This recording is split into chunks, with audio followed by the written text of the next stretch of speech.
Morning, y'all. It's early. It's like 6:15, August 10th.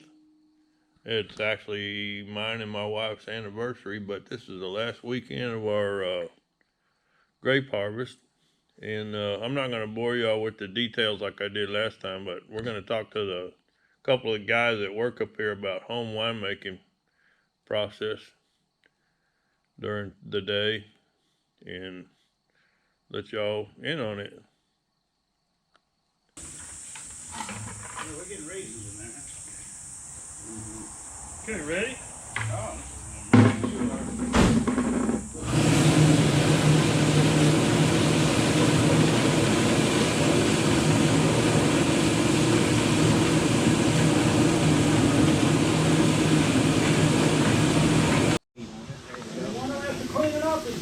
So what we do now, we take this little instrument right here. It's called a refractometer, and we'll put a drop of juice on it and look through it, and it'll tell.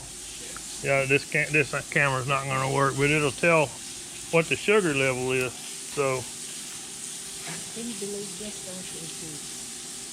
I can do that one-handed.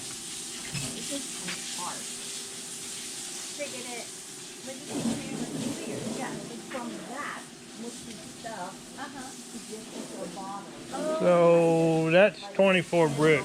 Oh, good. Yeah, it's 24 bricks on that. It's warm.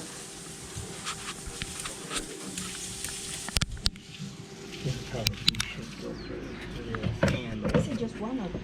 Two. So we just use this pH meter and check the pH on the juice, and it's 3.73 with a bricks of 24 bricks. So that's the best quality of grapes of the Tempranillo we've ever had out of the vineyard so far. Those numbers. So Wayne, you're going to take those grapes home and you're going to cold soak them to start with, right? Yeah, I'm going to do something different this year because looking at the quality of this juice, thank you, sir. I'm going to go ahead and squeeze them right off the bat. Okay. And separate skins and stems from everything. Then I'll let that cold soak overnight, just the juice. And then I'll take the skins and throw them in my fermenter, add 6-7 gallons of distilled water and whatever necessary sugar and acid I need, and just see what just the stems will produce. And So, I bet y'all come out with a good rich color looking at those skins. so that's what they call a second run Right. in fermentation. Yeah. So you're going to have a first run and a second run. Yeah, one just juice, the other one just skin. Now, I've tasted your second run before. It's pretty good. Yeah, with Oleanico, it worked out really good. This will be my first time with Tempranillo. Okay. Mike, you know, when we come up here and we pick grapes and we crush them and you're taking them to make your wine, what's the next thing you do with your crushed grapes? Well, today I would have gone home, checked the chemistries, added more sugar if I needed to, and these were pretty good grapes. I didn't need to. Added acid if I needed to, and these were very good. And then I would have added some other chemical like oak and tannins and things, and basically let time go and do what the time needed to do. And then maybe tomorrow I would have added the yeast and then pressed it and going from there. How many days, you know, after you pitch your yeast, do you think you would have pressed your grape? Well, okay, I probably would have added yeast. Today's Saturday, probably Saturday or Sunday, I've added my yeast, and maybe by Thursday or Friday, I would have pressed my yeast, pressed my grapes. Usually by then the yeast has done all its fermentation, it's dry, and I would have done it. So about that time I would have pressed and seen what I got from them. Good.